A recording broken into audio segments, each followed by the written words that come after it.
தினமும் உறங்குவதற்கு முன்னால் 3 முறை குல் ஹுவல்லாஹு சூராவை ஓதிக்கொள். முழு குர்ஆனையும் ஓதிய நன்மை கிடைத்துவிடும். 4 முறை சூரத்துல் ஃபாத்தியாவை ஓதிக்கொள்.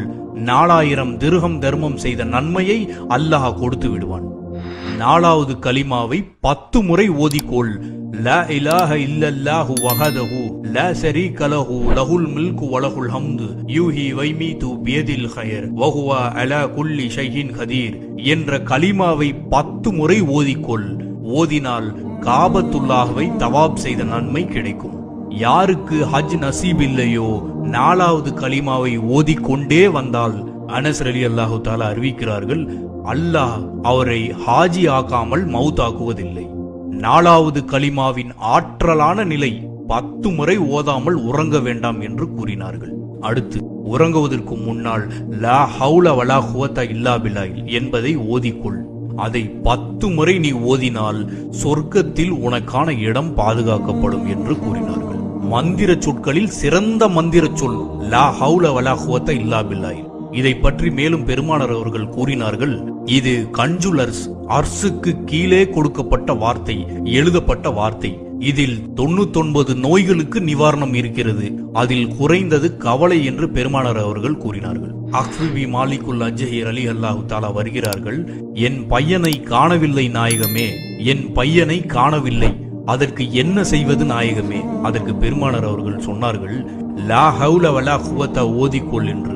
அவர் நேராக தன் மனைவியிடம் சென்று சொன்னாரு. பெருமானார் கிட்ட சென்று கேட்டேன், அவர்கள் லா ஹவுல வலா குவத்த ஓதிக்க சொல்லியிருக்காங்க. வீட்டுல 2 பேரும் சேர்ந்து ஓதிக்கிட்டே இருக்காங்க, லா ஹவுல வலா குவத்த இல்லா பில்லாஹ். ஒரு சில தினங்கள் தான் ஆகிறது. இரவு நேரத்தில் திடீரென்று கதவு தட்டப்படுகிறது.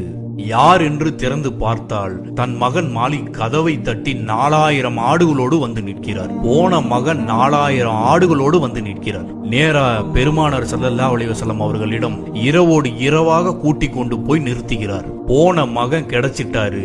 அதுக்கு பெருமானார் அவர்கள் காரணம் கேட்கிறார். மகன் காரணம் சொல்கிறார். மாலிக் அழகாக காரணம் சொன்னார். என் எதிரிகள் என்னை கடத்தி சென்றார்கள் கொலை செய்வதற்காக. அர்சுல் குரும் சங்கை கூறிய மாதமாக இருந்த காரணத்தினால் கொலை செய்ய முடியாமல் ஆடு மேய்ப்பதற்காக என்னை போட்டிருந்தார்கள். என்னை பாதுகாக்க ஒருவனை வைத்திருந்தார்கள். அவன் குடித்து விட்டு உறங்கினான். அதை பயன்படுத்தி கொண்டு நான் ஓடி வந்தேன். மதீனாவின் எல்லை வரை ஓடி வந்து திரும்பி பார்த்தால் நான் மேய்த்த ஆடுகளும் என்னோடு சேர்ந்து ஓடி வந்திருக்கிறது. நான் மேய்த்த ஆடுகள் நான் ஓடுறத பார்த்துட்டு எஜமா ஓடுறாரு, என்ன பிரச்சனையோ தெரியல, அதுவும் ஓடி வந்துட்டது. பெருமானார் ஸல்லல்லாஹு அலைஹி வஸல்லம் அவர்கள் சிரிக்கிறார்கள். பார்த்தீர்களா லா ஹவுல வலா குவத்த என்ன வேலை செய்திருக்கிறது? உங்கள் மகனை மட்டுமல்ல 4000 ஆடுகளையும் கூட்டி வந்தது. இதுதான் அந்த மகத்துவம் நிறைந்த சொல். அலியே, உறங்குவதற்கு முன்னால் 10 முறை ஓதிக்கொள், சொர்க்கத்தில் உன்னுடைய இடம் பாதுகாக்கப்படும் என்று கூறினார்கள். அடுத்து உலகத்தில் எதிரிகளிலேயே பெரிய எதிரி இப்லீஸ். உறங்குவதற்கு முன்னால் அஸ்தக்ஃபிருல்லாஹி வ அத்தூபு இலைஹி என்று தவாப் செய்து கொள். அவன் மண்ணை வாரி தலையில் போட்டுக் கொள்வான். காலையிலிருந்து மாலை வரை கெடுத்து வச்சிருந்த கடைசியில இந்த பாவி அஸ்தக்ஃபிருல்லாஹி வ அத்தூபு இலைஹி என்று தவாப் செய்துட்டாரு என்று மண்ணை வாரி போட்டுக் கொள்வான். ஆகவே உறங்குவதற்கு முன்னால் இந்த 5ஐயும் செய்யாமல் உறங்காதே என்று கூறினார்கள். 3 முறை குல் ஹுவல்லாஹ், 4 முறை சூரத்துல் ஃபாத்தியா, 10 முறை 4வது கலிமா, 10 முறை லா ஹவுல வலா குவத்த இல்லா பில்லாஹ், 10 முறை அஸ்தக்ஃபிருல்லாஹி வ அத்தூபு இலைஹி.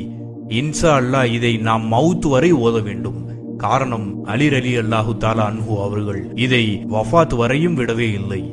ஆகவே நபிகள் நாயகம் பெருமானார் ஸல்லல்லாஹு அலைஹி வஸல்லம் அவர்கள் கூறியதை நாம் தினமும் உறங்குவதற்கு முன்னால் ஓதி அனைத்து வளமையும் பெறுவோம். வாஹிர் தவான அல்ஹம்துலில்லாஹி ரப்பில் ஆலமீன்.